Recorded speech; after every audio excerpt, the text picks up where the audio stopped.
part of the rapid changes that are going on in the Earth are linked to the blockages of many of the energy channels on the planet. The Earth, as a living being, has meridians just like man. And you are all aware of the abuse that has been inflicted upon the Earth, including the blockages of many of the waterways, including the pollution of many of the waterways, including the blockages of some of the air that's coming into the planet and being produced. And I do not need to list all of the different levels of energy blockages that have been created through the effects of man and are the byproducts of man. But I want you to understand that there is a way of counteracting these blockages that have been created. And the way to counteract this is based on a very ancient technique that is found in all of the religious practices and all of the practices of the native peoples. And that practice is called the creation of cities of light, the creation of sacred spaces. And we call now on all of you to participate in the creation of more sacred places on the planet. We call many of these sacred places the planetary cities of light. With the creation of sacred places, this ensures that there will not be further degradations in these areas, and that these areas will become receivers of more intense fifth dimensional light. By receiving more fifth dimensional light, you are helping to create a protective energy field around these areas, which we call planetary cities of light. And through the work of this group of 40, there have already been created numerous cities of light around the Earth. And there will continue to be more spiritual work done and more creation of sacred spaces. The planetary cities of light also are areas which are able to receive fifth dimensional energy and are able to receive energies from higher extrasolar sources. Finally, mankind is realizing that the energies that are affecting the Earth also are coming from extrasolar energy sources. Extrasolar refers to the areas outside of the solar system. Now, I know that it seems difficult to comprehend how energies can come from many light years away to the Earth. But remember that it is only recently that man has begun to understand that he is on a journey around the galaxy, and that journey could take millions of years.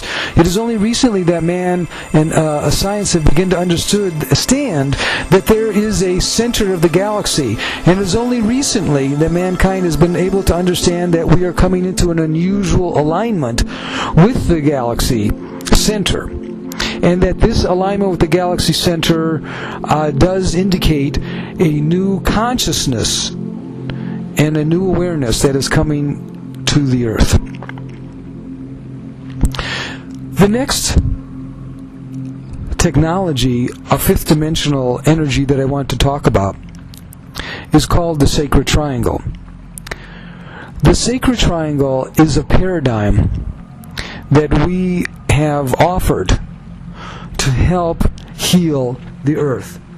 The paradigm is based on the understanding of three spiritual forces that must come together on this planet. in order to activate the healing light necessary for bringing the biosphere into balance and to bringing mankind's consciousness to the next level.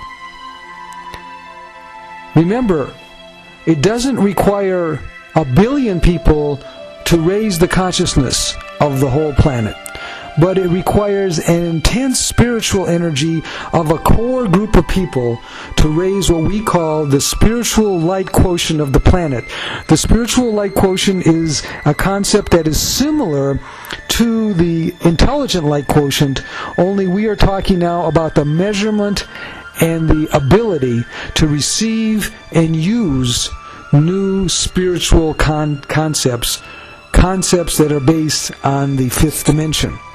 The sacred triangle has 3 sides. The first side is what we call the mystical religious sides. Some people refer to those sides, or that side, as the white brotherhood and white sisterhood. This white brotherhood and white sisterhood does not refer to a color based on race, but it refers to the color white, which is the white of purity, and it is the white of healing throughout the galaxy. It is known in many places as the white light. So all of the major religions have a spiritual aspect, a mystical aspect. And when you look at all of those aspects, if you study them, whether it be Hinduism, Muslim, Judaism, Christianity, and even Native Americans, you find that they all come to a center and all come to a certain level of high spirituality. And they do not negate their individual religions, but they show that all points lead to the unity of the Creator and to the interaction of the Creator light with our third dimension. So we call on that side to activate even stronger, so everybody realizes that all of the religions and spiritual practices do have a common ground. But we know that many of the religions are not all encompassing. Many of the spiritual practices do not encompass the native teachings. The native teachings are based on the relationship to the earth. And this is a practice that, in fact, is biorelativity. And it is a practice in which the sacredness of the earth is recognized and is dealt with in a very spiritual way. This could be through ceremonies. This could be through certain times of the year. And in fact, when you study all of the core religions that you are familiar with, you'll find that most of the core religions, including Judaism and Christianity, did have many of these practices. And you will find that there were many practices in the early phases of these religions where they were entirely devoted to ceremony and recognizing the sacredness of the times of the year. And specifically, though, we need to accelerate and we need to activate a deeper connection and a deeper communication and deeper ceremonies of sacred places and communications. And that's why we call the second side of the sacred triangle that which is focusing on the native peoples. This includes the Native Americans, and it also includes the native peoples throughout the entire planet. The